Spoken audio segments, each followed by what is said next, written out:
Crisis. Unos lloran y otros venden pañuelos. Jesús fue al Getsemaní, se llevó a Pedro, Santiago y Juan y les dijo: mi alma está destrozada de tanta tristeza. Quédense aquí y velen conmigo. Él se adelantó y se inclinó rostro en tierra mientras oraba. Luego volvió a los discípulos y los encontró dormidos. Le dijo a Pedro: ¿no pudieron velar conmigo ni siquiera una hora? Velen y oren para que no cedan ante la tentación. Entonces Jesús los dejó por segunda vez y oró. Cuando regresó, los encontró dormidos. Mateo 26, 36 al 44. Después de la última cena, Jesús llevó a los discípulos al Getsemaní, su sitio privado de oración. El apóstol Juan dice que a ese lugar Jesús acudía frecuentemente con sus discípulos. Juan 18:2. ¿Qué propósito tenía el maestro al llevarlos allí?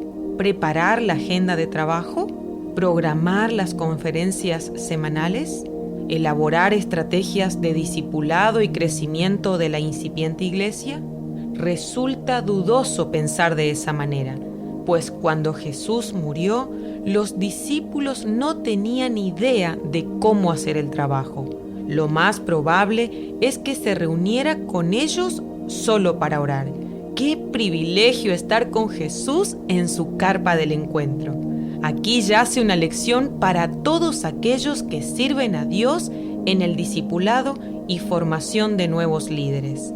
Es un gran error sobredimensionar la información y la capacitación teórica, a la vez que subestimar la importancia de la oración conjunta.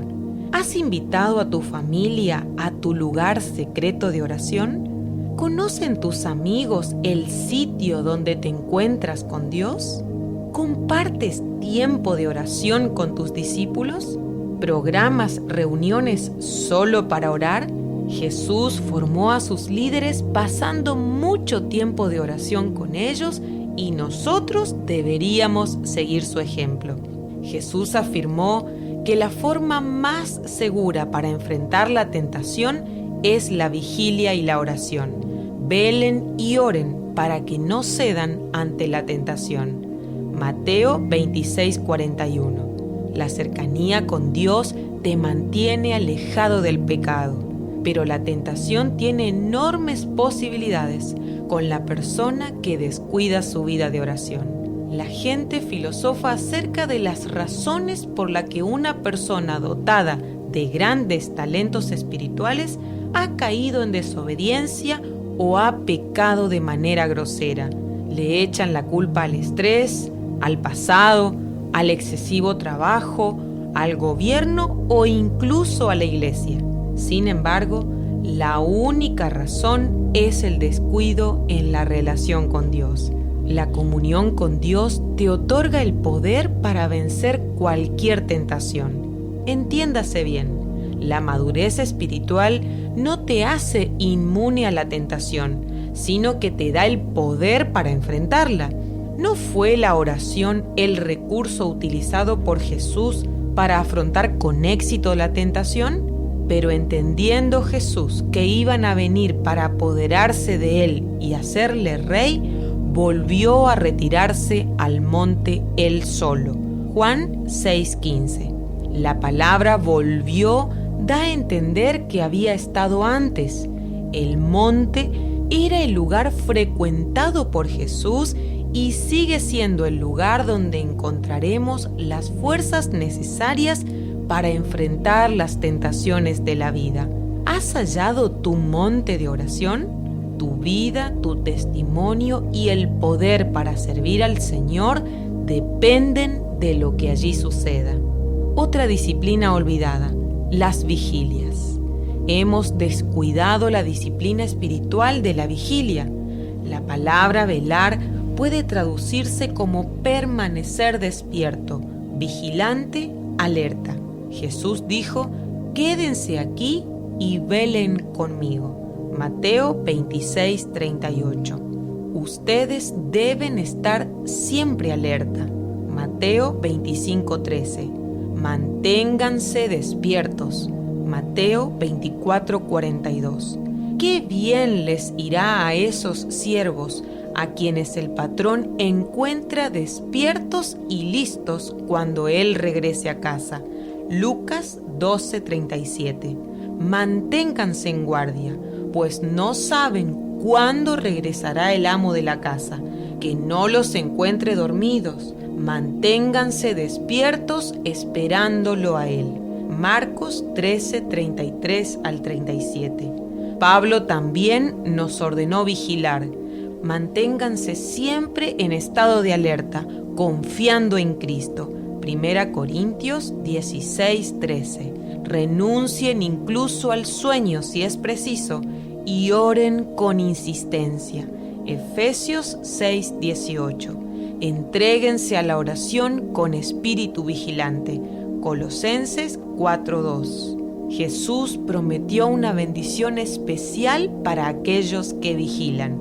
Dios bendecirá al que se mantenga despierto.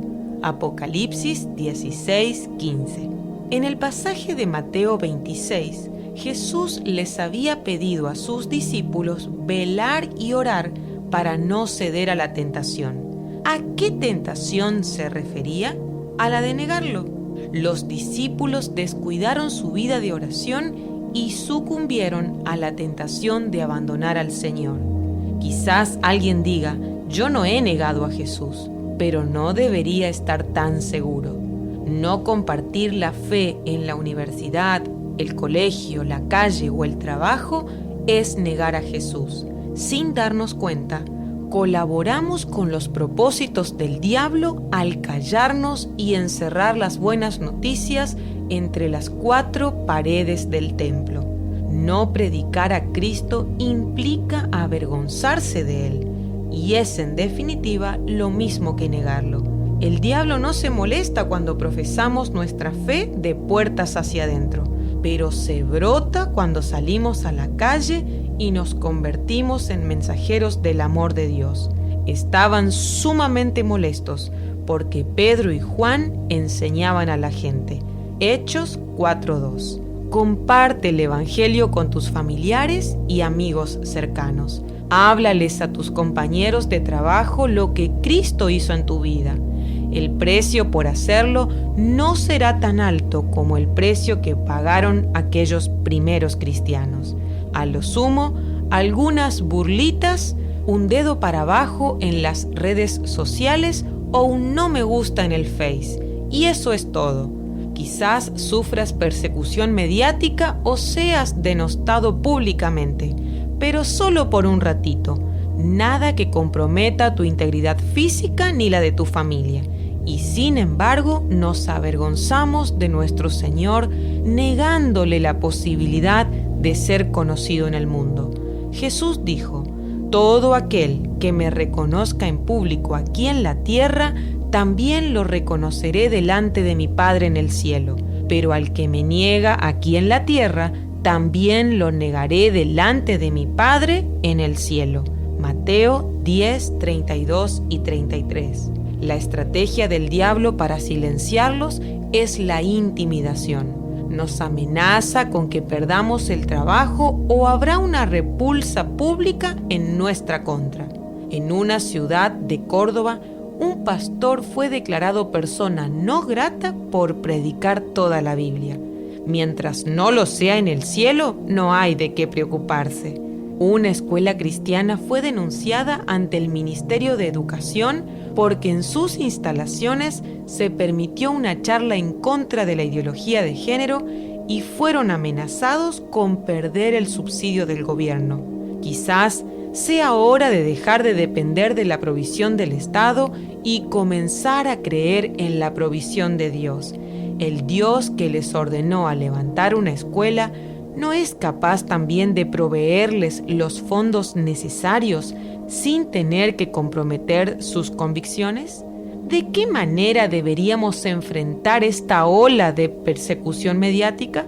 Sencillo, con las mismas armas con las que Esther revertió un decreto de exterminio nacional y con las que Daniel puso en libertad a toda una nación. Ayuno y oración, sin olvidar la vigilia. El hecho de que experimentemos oposición no significa que tengamos que abandonar la obra. No tengas miedo de sufrir por el Señor. Ocúpate en decirles a otros la buena noticia y lleva a cabo todo el ministerio que Dios te dio. Segunda de Timoteo 4:5. Quizás podríamos orar como los primeros cristianos. Señor, mira sus amenazas y concede a tus siervos que con todo denuedo hablen tu palabra.